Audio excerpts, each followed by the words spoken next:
Howdy folks, Keywii here, and welcome back to Steins Gate. As Hey Space Won't Be Awesome, we are just doing our damnedest here. So, when we last left off, I determined that I probably talk a little too much.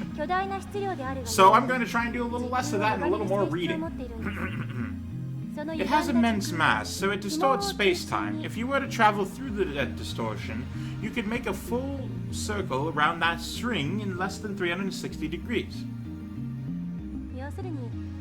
In short, you can do something resembling a warp. This is called a space-time angular deficit. Excuse me. When you pass through an area of angular deficit, transit time becomes 0. And now we apply this to the cosmic string moving at near light speed. According to the special theory of relativity, time will flow slower for the cosmic string in relation to its surroundings. Therefore, passing through the area of angular deficit would cause the transit time to become negative instead of 0. In other words, you will arrive in the past after transit. I'm not sure I fully grasp the concept. If you use 2 cosmic strings, you can do a space deficit jump. If you loop back to your original location, you can return to the same time you started revolving. And that, roughly speaking, is time travel by means of cosmic strings. By the way, just so nobody misunderstands, cosmic strings are not the same as superstrings. Aight? In physics, a theory that all matter in the universe is composed of strings, the vibrations of which manifest as the elementary particles. This theory, in which posits 11 dimensions, is currently impossible to prove experimentally. However, it is said that if this theory is proven, it will explain all phenomena from the birth and scope of the universe on the macro level, to elementary particles like quarks on the micro level. I don't know how many dimensions the universe has. I know there's at least 4. And that's actually proven. There's a 4 spatial dimensions. There's the 3 dimensions that we inhabit, that we understand, and then there's a 4th one above that. I don't know if there's a 5th one above that. Definitely able to prove the 4th one. It's using science even. I don't know about beyond that. I haven't really looked into it. Now then, you need 3 things in order to travel to the past with cosmic strings. First, the cosmic strings themselves. 2 strings, to be exact. By the way, they are hypothesized to exist only where the universe was first formed, so they might be a little hard to find. Second, you would need the energy required to make them move them at near light speed. Yeah, that one's not on me. How much energy do you think you need to accelerate something so as long as the Milky Way to near the speed of light? I'm pretty sure it's a little more than 1.21 gigawatts. It's gigawatts, thank you.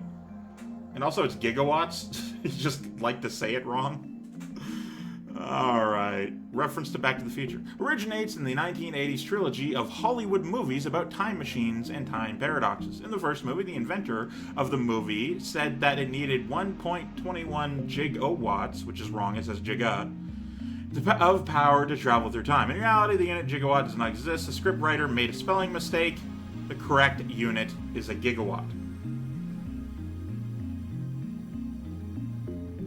This earns a few chuckles from the audience.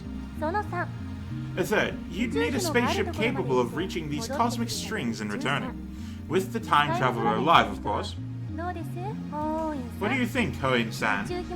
Care to take on the challenge of cosmic string time travel? Like, that's even possible. And why the hell is she addressing me? I wasn't even the one who cheered this time. Look at that smug face. Looks like Hououin-san doesn't want to take the challenge. In that case, let's consider wormholes. They may be a little more realistic than cosmic strings. By the way, Hououin-san, do you know what wormholes are? No, don't ask me. I'm trying to hold back here. Since I've been challenged, though, I can't leave the question unanswered. It's like a shortcut through space. Right? Yes, that's correct. So he's not actually a scientist. Phew. Got it right. I'm awesome. I sigh inwardly in relief.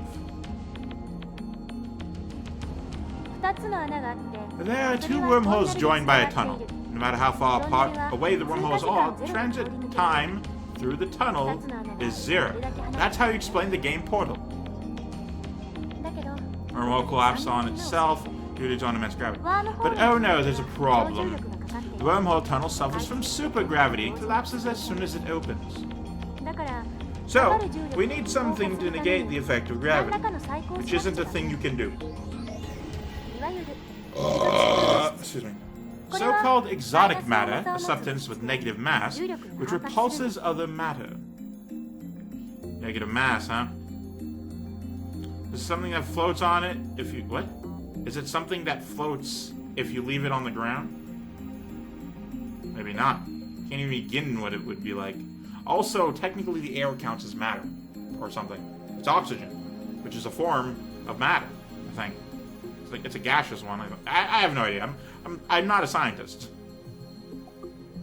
I just sort of casually observe science. Karasu raises her right fist. I raise my left, but you know. They say that the wormhole tunnel is being squished by an invisible fist. In order to pass through, you need something that could oppose the fist's grasping force so that I can't squish anymore. Karasu opens her fist. If you stabilize the tunnel with exotic matter injection, instantaneous travel between wormholes becomes possible. To travel through time, however, takes a little more effort. For example, let's say there's a wormhole entrance here in Akihabara, and the exit is Los Angeles.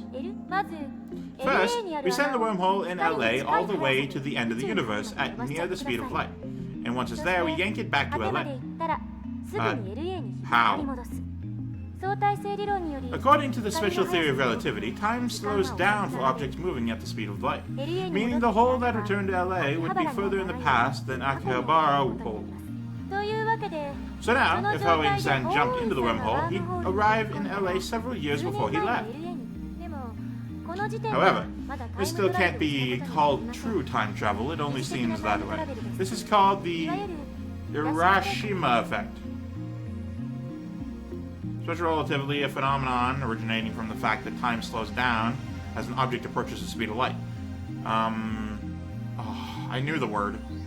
I was gonna say, isn't that like blah blah blah? I was gonna say time dilation. Isn't that like time dilation? For example, imagine that an astronaut travels to a nearby star and back at close to the speed of light. This trip might take a few years from the astronaut's perspective, but he would return to Earth to find that thousands of years had passed in his absence.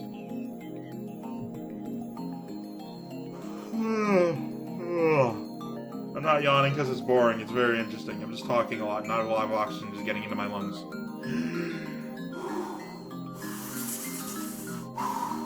Okay. The important part is to return to Akihabara from LA through the wormhole once more, since the transit time is 0. Hououin will return to Akihabara several years in the past. Time travel complete. So, hypothetically, he travels and he's exactly 7 years in the past. If he travels back through, would he be the same amount of distance in the past from the present, or would he be an additional 7 years? Or would he be back to normal? 3 states.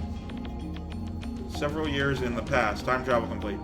The prerequisites of wormhole travel are simpler than the ones for cosmic string travel. First, the wormhole itself. They may exist somewhere in the universe, but no one has ever seen one. Second, the energy required to move a wormhole to the end of the universe and back at near light speed. Fucking impossible. Third, exotic matter, which, by the way, has not yet been confirmed to exist.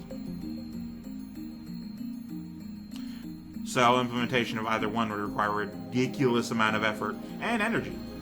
And now, do you see what I mean when I said that time travel is an absurd concept? Time travel theories are just thought experiments. Not one that of them can create a viable time machine. That is my answer. Isn't there anything simpler, like something you can pull out of a drawer and just use or something? No, this isn't Rick and Morty. I'm afraid not. A firm declaration. This is the limit of modern physics. I can't say how it might change in 10 years, though. Besides, even if someone did overcome the logistic requirements, there may be other factors that prevent time travel from working. And that's because fundamental problems concerning the principle of causality have not yet been solved.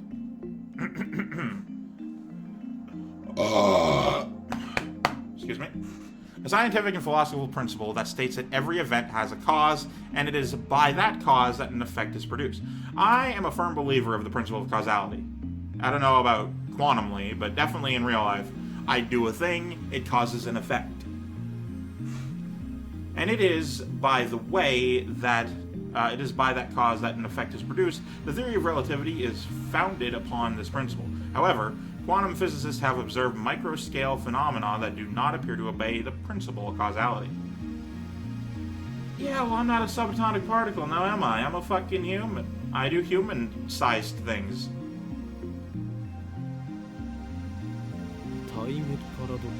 You mean time paradoxes and the conservation of mass? The mass of an entire universe is constant. You know, maybe. If a time machine traveled from the future to the past, there would suddenly be extra mass of the time machine and its pilot in the past. Ah, but is not a universe filled with time as well? Space-time is the same thing according to Einstein. So, you're not adding additional mass, you're moving it from one time to another. I remember reading in a book, not a terribly reputable book, but still, that such a violation of mass conservation would put the universe in danger. Didn't say what kind of danger, though. If you think that conservation of mass applies to macro systems like the universe and microsystems like atoms or elementary particles, you're mistaken. What? Is that true? Eh. Ah, she's laughing at my reaction. That little... How mortifying. Conservation of mass only applies to chemical reactions. It doesn't hold in modern physics at all. Something can come from nothing. Wow, that's pretty amazing. Then what is the problem? The time paradox of time paradoxes. Fucking what? In other words, the grandfather paradox. Oh, right. The you can't be your own grandfather thing. You know, Futurama proved that wrong. It's a cartoon. Oh, that thing where you kill your own ancestors before you were born? As long as the paradox goes unsolved, time travel can never be realized. Never. What if you just don't kill them? You can't think of it like a sci-fi movie. It's not just about your family tree. There are far greater dangers than that. Really? Doesn't seem that dangerous. Any paradox, no matter how small, would cause the total collapse of causality, relativity, and every other physical law in existence. Paradoxes are nothing more than thought experiments. They cannot occur in reality, and they should not. Nothing that has an even 0.1% chance of causing a paradox can happen. The universe won't allow it. Wouldn't you say this is the logical conclusion? There may be loopholes, like parallel worlds or self-consistency principle. But those seem like too much fantasy for me to accept.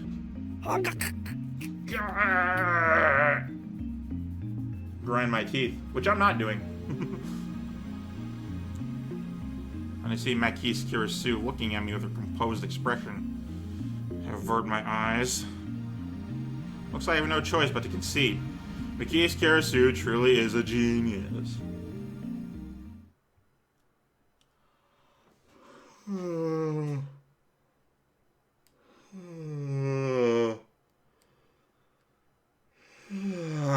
Got some fucking oxygen into my brain.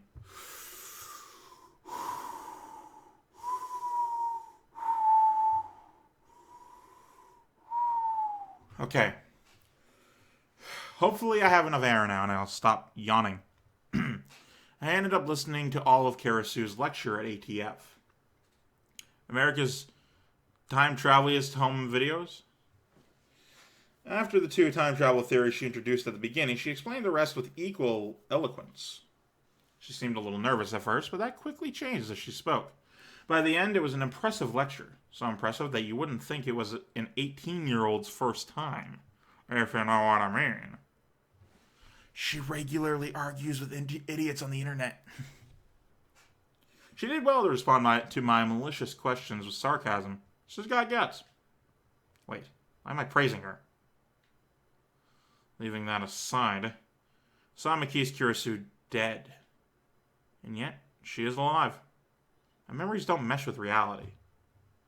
And not just about Kirasu, my conversations with Daru and Mayuri didn't make sense either. Everything we besought, I just told myself that what I saw was a dream, an illusion. It never happened. But never say never, even when you're saying it twice in the previous sentence. This leaves me with no choice. The phrase never say never is, I assume, invented ironically. After parting ways with Daru at ATF, I head to Yanabayashi Shrine. I need to get exercised. I'm out of shape. I seriously doubt that Maki's Kirasu at ATF was a ghost. Regardless, it's natural to seek exorcism after such an experience. I'm Japanese. It's in our blood. I have no comment. As a white Canadian, specifically as a Canadian, I'm commenting not at all about Japanese anything. Ever, for any reason. Not allowed. Not happening. Nuh-uh. Don't look it up. It's really bad, and I'm not happy. Yanabayashi Shrine is located on the other side of Kanda River. It doesn't say that. To find it, enter the first side road after crossing Manshai Bashi Bridge. All these ashes. It's a very small shrine that doesn't fit with the surrounding multi-tenant building. During World War II, Canadian treatment of Japanese people was bad. Kanda Myojin is the most famous shrine in Akiba, but I deliberately chose this one. The shrine is so small you could easily miss it if you weren't looking. I suppose. Passing it, I would say it's pretty obvious, but I don't know how many people pass it. Like in my city, I'm going to rant. In my city, back when I used to walk downtown all the time, I used to just sort of walk to and from my destinations, and just sometimes when I'm just sort of walking around, I'd stop on the sidewalk, sort of take a step back and look at the shops beside me, and I'd be like, they sell old coats here? Cool, I'm gonna go inside and take a look. I found a lot of places that way. I found out there's an escape room near where I lived, like a 5-minute walk even. It was pirate themed, and I'd never done it, and that's awesome. The things you learn when you just walk around and look around. Regardless, I can hear the chirping of cicadas, from the few trees growing here.